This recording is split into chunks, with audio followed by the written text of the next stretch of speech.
What does it take to survive when the world keeps getting tighter, hotter, and harsher? More than 1.4 billion people call India home, and that number is rising fast. In the chaotic heart of this sprawling democracy, survival is not a guarantee. It's a daily war of hustle, hope, and hard-won skill. Nowhere is this more evident than in the cities.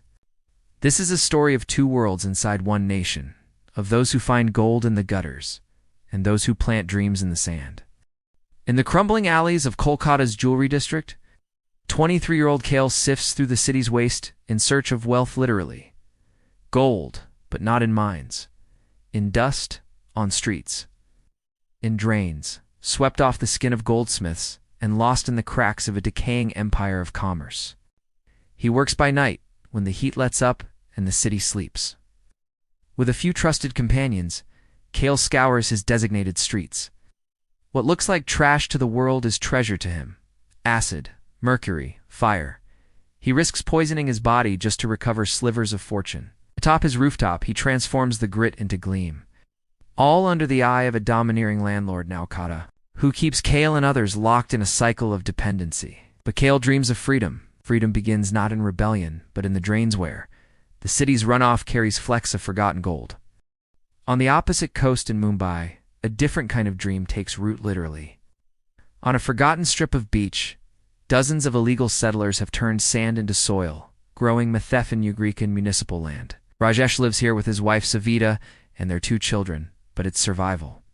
Once the son of a wealthy family, Rajesh was disowned for marrying a disabled woman from a poor background.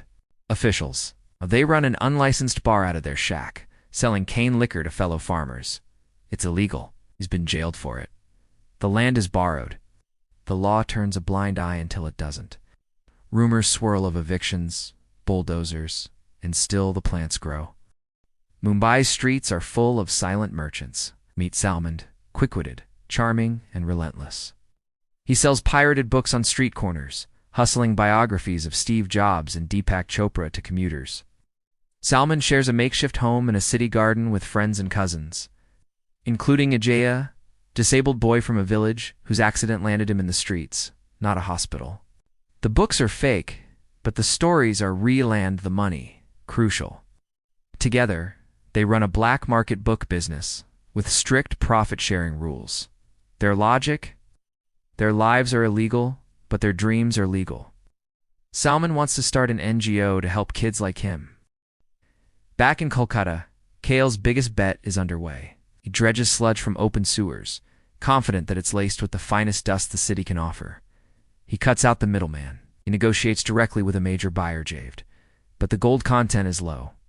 The deal, a hard 5,000 rupees, half what Kale had hoped. The disappointment is crushing. But he moves on. Because in this city, losing today doesn't mean you're done. It just means you're not done yet. On the muddy banks of the Ganges, Javed's own underground operation comes to life. Sludge is sieved. Gold is extracted.